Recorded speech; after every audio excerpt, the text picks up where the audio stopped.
নমস্কার, আমি অন্নপূর্ণার হেসেল থেকে বলছি। আমার চ্যানেলে আপনাদের সবাইকে স্বাগত জানাই। আজকে আমার রেসিপিটি হলো ভেটকি মাছের ফিশ কাটলেট। ভেটকি মাছের কাটলেট করার জন্য আমি প্রথমে আদা আর রসুন একটু গ্রেট করে নেব, নিয়ে একটি পাত্রে দিয়ে তার উপর একটু জল দিয়ে আর পরিমাণ মতো নুন দিয়ে আমি মাছগুলো জলের মধ্যে দিয়ে দেবো। দিয়ে আমি এটা মাইক্রো ওভেনে 6 মিনিটের মতো সেদ্ধ করতে দিলাম।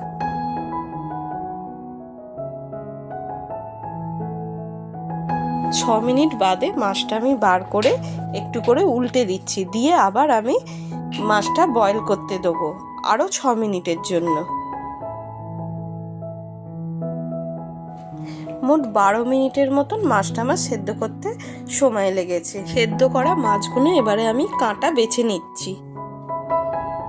দেখুন মাছটা আমার ভালোভাবে বাছা হয়ে গেছে।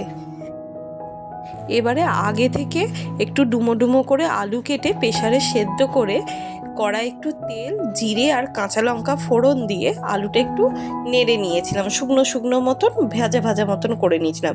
সেই আলুটা এবার মাছের সাথে আমি পুরো চটকে মেখে নিচ্ছি। আলু দিয়ে মাছটা ভালো করে আমার মাখা হয়ে গেছে। এবারে আমি কড়াটা গরম হয়ে গেলে কড়ার মধ্যে আমি কিছুটা সর্ষের তেল দিয়ে দেবো। আগে থেকে একটু পেঁয়াজ, আদা, রসুন সব কিমা করে রেখেছিলাম ছোট ছোট করে, সেইগুলো তেলের মধ্যে দিয়ে ভালো করে ভেজে নেব। পেঁয়াজ, আদা, রসুনের কিমাগুলো আমার ভালো করে ভাজা হয়ে গেছে। এবার ওই আগে থেকে মেখে রাখা মাছ আর আলুগুলো কড়ার মধ্যে আমি দিয়ে দিলাম। এবারে এটা ভালো করে ভেজে নিচ্ছি। এবারে পরিমাণ মতো লঙ্কা গুঁড়ো, ধনে গুঁড়ো, জিরে গুঁড়ো, স্বাদ মতো নুন, সামান্য চিনি, একটু গরম মশলা দিয়ে ভালো করে নেড়ে নিলাম।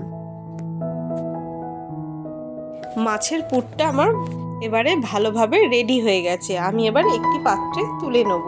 আপনারা চাইলে এর মধ্যে একটুখানি ধনেপাতা কুচিও দিয়ে দিতে পারেন, এতে টেস্ট আরও ভালো হয়। কাটলেটটা তৈরি করার জন্য আমি প্রথমে কিছুটা ব্রেড ক্রাম্বস নিয়ে নিয়েছি, তার মধ্যে একটু বিট নুন দিয়ে ভালো করে আমি মিশিয়ে রেখেছি। আর একটি পাত্রে আমি কিছুটা কর্নফ্লাওয়ার আর কিছুটা ময়দা নিয়ে জল দিয়ে ভালো করে বিট নুন দিয়ে মিশিয়ে আমি রেখেছি। আপনারা চাইলে এর মধ্যে একটি ডিমও দিতে পারেন। আমি ডিম দিইনি, কারণ ডিমটা দিলে তেলের মধ্যে খুব ফেনা হয়ে যায়, তাই আমি ডিমের বদলে জল দিয়েছি। এবারে আমি কাটলেটগুলোকে নানা রকম শেপে করে নিচ্ছি। কাটলেটটা তো গোল শেপেরই হয়, কিন্তু আমি একটু ডায়মন্ড শেপ, একটু ফিশ বোল, একটু ফিশ ফিঙ্গার শেপে করে নিলাম।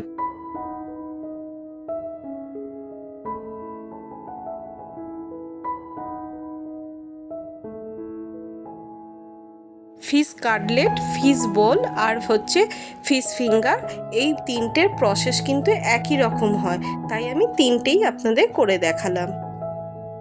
আমার নিজের ইচ্ছা হয়েছে বলে আমি একটু ডায়মন্ড শেপে করেছি। আপনারা চাইলে এটা অন্য শেপেও করতে পারেন বা নাও করতে পারেন।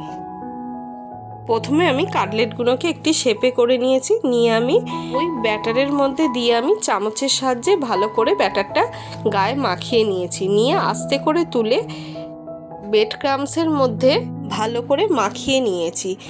এই একই প্রসেসে আমি ডবল কোট করে নিয়েছি। এইভাবে করলে এটা খুব ক্রিস্পি আর ক্রাঞ্চিও হয়। দেখুন আপনাদের সাথে কথা বলতে বলতে আমার একটা তৈরিও হয়ে গেছে। এই প্রসেসেই আমি একে একে সবকটা বানিয়ে নিচ্ছি। এবারে কড়ায় সাদা তেল গরম করে নিচ্ছি। এবারে তেলটা গরম হয়ে গেলে ওই কাটলেটগুলো একটা করে ভেজে নিচ্ছি, গ্যাসটা আস্তে করে দিয়ে।